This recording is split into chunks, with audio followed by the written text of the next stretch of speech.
Yep, I said it. I said people don't understand how to use red dots. And the video blew up. A lot of you guys appreciated it. A lot of people listened and a lot of people subscribed. Also, a lot of people really did not like the video and really don't like me. And that was fine too. So let's go through the comments reacting to people not understanding how to use red dots. So one comment I really liked, I don't even focus on the sights anymore. I draw, lift, and point while looking at the target. So this part's subconscious while the gun's coming up, and you keep your focus right where you want it to go. I think this is the way. This is the way to do it. I do it over and over from different positions, and sooner or later, you see the red dot on target and not in the sight, almost like the sight itself doesn't exist anymore. Also, I will sometimes hold up my handgun and just walk around keeping the red dot in view like the red dot was attached to my eye. Muscle memory is really like the only way to be accurate within a few hundredths of a second. Okay, so a couple interesting ideas there. What we want is that we're not looking at the housing or like my attention is not here.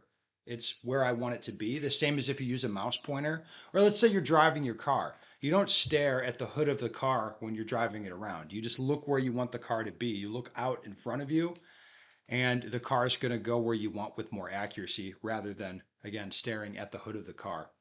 But one thing in there to be careful about when he says, I sometimes hold up my handgun and just walk around keeping the red dot in view. Now, there's a difference between being focused on the sight and having the sight in our awareness. Now, if I'm staring right at the camera, the sight will come up, and there's a fine line here between being aware of where the red thing is and staring at the red thing.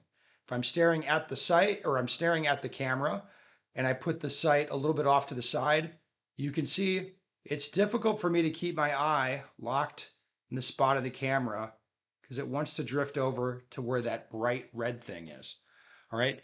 The longer you have the sight up in your awareness, the more it's like you want to shift your focus onto the red dot. So just be very, very careful training yourself to walk around like this or transition around staring at the sight because it's easy to build the habit of staring at the dot when really you just want the dot to be in your awareness.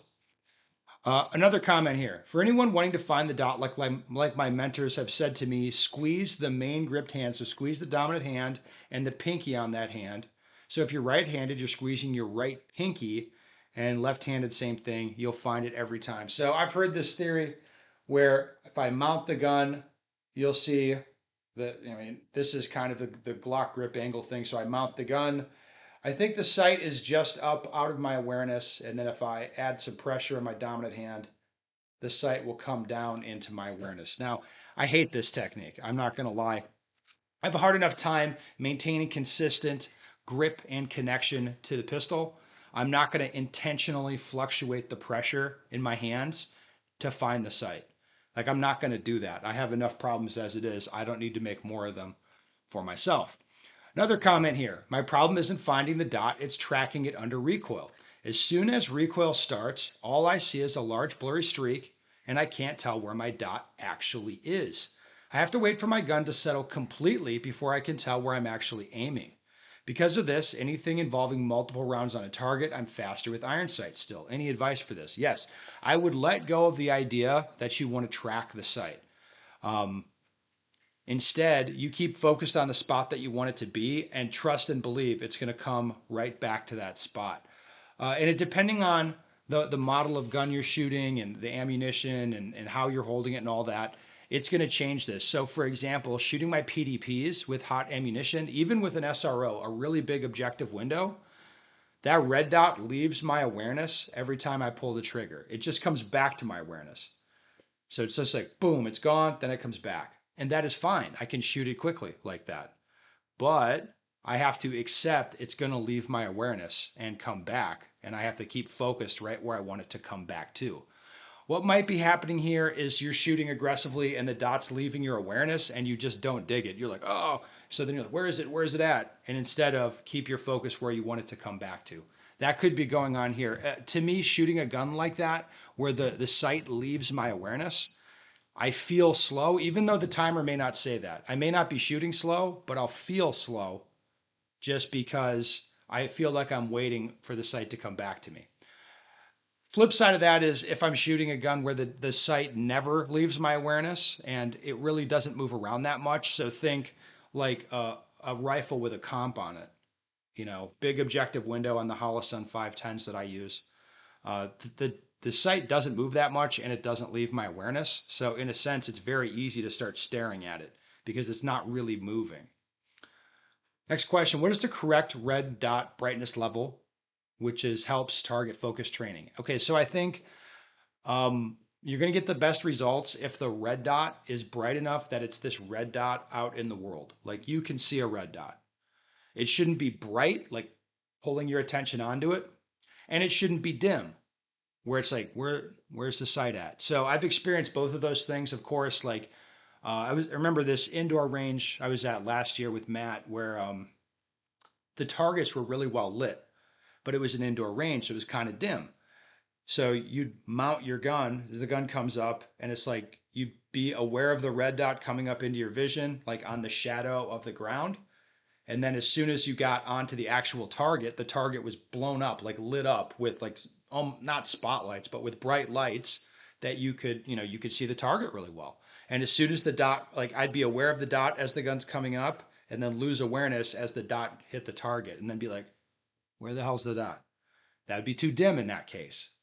Um, for training, I would say you need to play around with it and understand what's happening. So get it too dim where you're looking for, like, where's it at? Get it too bright where it's like starbursting and you can't look through it to where you want it to go because it's so bright. Just play around with it, and that's going to help you understand what you're doing from a training perspective. I think you should understand that you're likely going to have to use the dot when it's too bright. Like you need to be, able to use whatever, but it's probably going to be brighter than you would like when you're really shooting it for score, like because lighting conditions change as you're moving around. So you might have your sight so you're shooting over this direction and it's too bright, but then you look over here and now you're shooting into the sun and the dot's starting to wash out. So you set your dot for the brightness that it has to be bright enough that you can see it and that it doesn't go away, wash out completely in the sun. So you have to turn up the brightness so it'll be too bright for over here. That kind of thing. I would just play around with the lighting conditions and try to take as much as you can from it. Another comment, don't you think this comes from that age old cliche focus on the front sight? I'm beginning to think that it's bad advice for irons too. Yeah, I agree. I don't like that for irons. And I do think it comes from the advice to focus on the front sight. And also, it comes from red dots just by their nature, where as you get one, you start playing around with it. The first thing, like it's very difficult to keep the sight in your awareness until you develop an index, a consistent grip and connection to the pistol. That's going to come through training. It's a, it's a mechanical skill that you need to have or that you'll develop with training.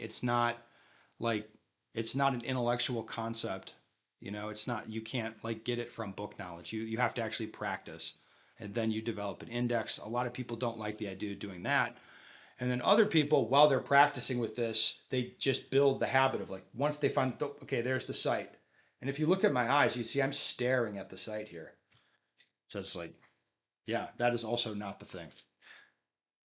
Anyways, yeah, I appreciate the conversation. I think this is a really good one to have because, again, in my view, people don't understand how to use red dots. Like, again, I do training all the time, and I would say I get advanced students. Like if somebody shows up in a class of mine and they're like a B class USPSA person shooting 15,000 rounds a year or whatever, and they've been training for a couple of years and all that, like that person would fit right in. They'd be like, "Yep, cool." But in the larger world of shooting, that's a very advanced student and they still like they're working on it all the time and they still are getting pulled onto the dot. So this is something that's difficult, and if you want to get really good, it's something you're going to have to understand and work through. At least in my opinion. I'm sure there'll be more comments on this, but we'll keep talking about it. We'll keep working on this until people are just death stalkers with these red dots.